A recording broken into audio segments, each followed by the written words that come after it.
दर्शकों, उत्तर प्रदेश के 58,000 से ज्यादा गांवों की सरकार आईसीयू में है। 26 मई को ग्राम प्रधानों की कुर्सियां छिन गई। जुलाई आते आते क्षेत्र और जिला पंचायतों का वजूद कागजों में समेट दिया गया। आज स्थिति यह है कि जनता पानी, सड़क और नाली के लिए निर्वाचित प्रधान के पास नहीं बल्कि उन सरकारी बाबुओं के पास जाने को मजबूर है जो बिना घूस के फाइलों को हाथ नहीं लगाते।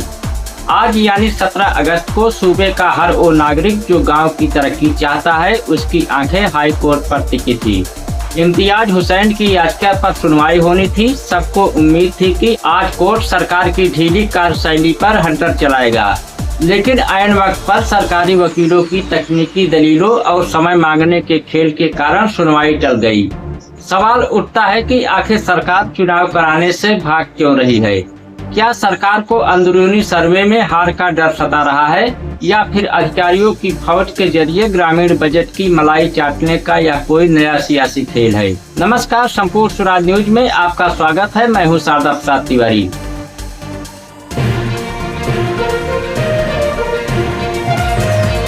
उत्तर प्रदेश के 58,000 से अधिक गांवों के लाखों नौजवानों, किसानों और भावी प्रधानों की आंखें समाचार पर इस उम्मीद में टिकी थी कि शायद आज यानी 17 अगस्त को माननीय इलाहाबाद हाई कोर्ट की लखनऊ बेंच से लोकतंत्र की बहाली की कोई तारीख आएगी।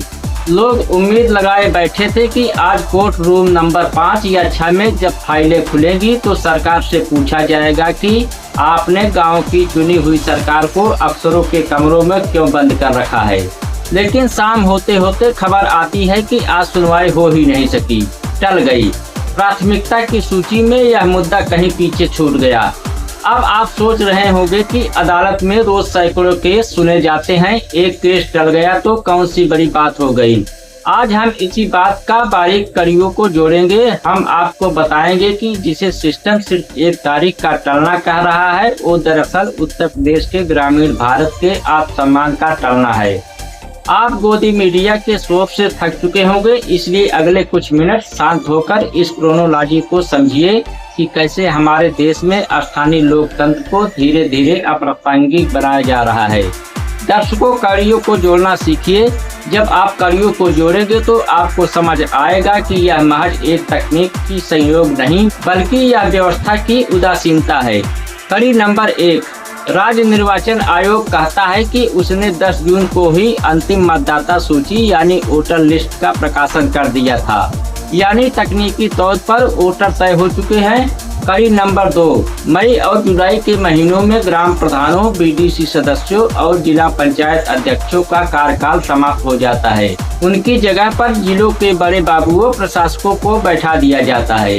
कड़ी नंबर 3, आज 17 अगस्त को अदालत में सुनवाई होनी थी। याचिकाकर्ता इम्तियाज हुसैन ने गुहार लगाई थी कि हुजूर अफसरशाही राज को खत्म कीजिए, चुनाव कराइए। लेकिन आज जब कोर्ट बैठती है तो सरकार की तरफ से ओबीसी आरक्षण के रोटेशन की अधूरी रिपोर्ट, कानूनी बारीकियों का हवाला और आंतरिक प्रशासनिक व्यस्तताओं के कागजात सामने रख दिए जाते हैं। नतीजा, केस को उस प्राथमिकता सूची में जगह नहीं मिलती जहां आज ही इस पर कोई अंतिम फैसला आ सके। सरकार को कुछ और हफ्तों की मोहलत मिल जाती है। अब बड़ा सवाल यह है कि जो सरकार बड़े बड़े फैसले चंद घंटों में ले लेती है, जो सरकार बड़े बड़े आयोजनों के लिए रातों रात मशीनरी खड़ी कर देती है, वो उत्तर प्रदेश के पंचायत राज अधिनियम 1947 की धारा 12(3)(a) को इतनी आसानी से कैसे भूल जाती है। यह धारा चीख चीख कर कहती है कि विशेष परिस्थितियों में भी आप किसी प्रशासक को 6 महीने से ज्यादा कुर्सी पर नहीं बैठा सकते, यानी नवंबर 2026 के बाद अफसरों का यह राज अवैध हो जाएगा। लेकिन सरकार रेंगते हुए इस डेडलाइन की तरफ बढ़ रही है। क्यों? क्योंकि जब तक चुनाव टलेंगे तब तक गांव के विकास बजट की चाबी चुनी हुई जनता के पास नहीं बल्कि सरकार के चहेते अधिकारियों की जेब में रहेगी। इस बीच मुख्यधारा के मीडिया चैनलों पर सन्नाटा है। वहां गांवों की बात नहीं होती, वहां डिबेट चल रहा है कि अंतरिक्ष में क्या हो रहा है या सरहद के पार कौन सा नया विवाद खड़ा हो गया है। और इसी सन्नाटे का फायदा उठाकर व्हाट्सएप यूनिवर्सिटी के प्रोफेसर सक्रिय हो जाते हैं। पिछले कई दिनों से सोशल मीडिया पे तारीखें तय रही हैं। कोई कह रहा है कि 15 अक्टूबर को वोट पड़ेंगे, कोई 21 अक्टूबर को पूरा टाइम टेबल जारी कर रहा है। लोग अपनी जमीनें बेचकर कर्ज लेकर प्रचार की होर्डिंग छपवा रहे हैं। लेकिन आज संपूर्ण स्वराज न्यूज पर हम आपको बता दें, ये तारीखें पूरी तरह काल्पनिक है। यह जनता के गुस्से को शांत रखने का एक अघोषित अफीम है, ताकि भावी उम्मीदवार इसी भ्रम में रहें कि अगले महीने तो चुनाव है ही, आंदोलन करने की क्या जरूरत। जब तक हाई कोर्ट का स्पष्ट आदेश नहीं आता, तब तक अक्टूबर की हर तारीख एक छलावा है। आज हम इस मंच से सत्ता के गलियारों में बैठे नीति नियंताओं से कुछ सीधे सवाल पूछना चाहते हैं। जब आपके पास 10 जून को ही वोटर लिस्ट तैयार थी, तो ओबीसी आरक्षण और सीटों के रोटेशन के नाम पर पिछले 2 महीनों से कौन सी फाइल पर कुंडली मारकर बैठ गया है? क्या सरकार को उत्तर प्रदेश के 58,000 गाँवों की उस जनता की तकलीफ नहीं दिखती जो एक कदर नाली साफ कराने या मृत्यु प्रमाण पत्र पर दस्तखत कराने के लिए ब्लॉक मुख्यालयों में बाबुओं की झिड़कियां खा रही है? आज 17 अगस्त की सुनवाई में प्राथमिकता न मिल पाना क्या वाकई एक तकनीकी कारण था, या फिर सरकारी वकीलों द्वारा कोर्ट से एक और वक्त धार लेने की एक सोची समझी रणनीति थी? गाँव के विकास का जो करोड़ों रुपया इस वक्त प्रशासकों के दस्तखत के भरोसे छोड़ दिया गया है, उसकी जवाबदेही कौन तय करेगा? क्या अफसर कभी जनता के प्रति जवाबदेह हो सकते हैं?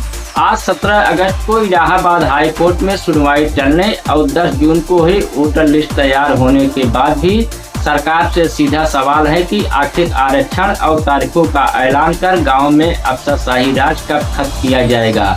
नवंबर 2026 की संवैधानिक समय सीमा सिर पर होने के बावजूद सरकार की यह टाल मटोल नीति ग्रामीण लोकतंत्र और जनता के अधिकारों पर बड़ा प्रहार है। साथियों, आज भले ही 17 अगस्त की सुनवाई चल गई हो, लेकिन इतिहास गवाह है कि आप तारीखें टाल सकते हैं, जनता का मिजाज नहीं टाल सकते।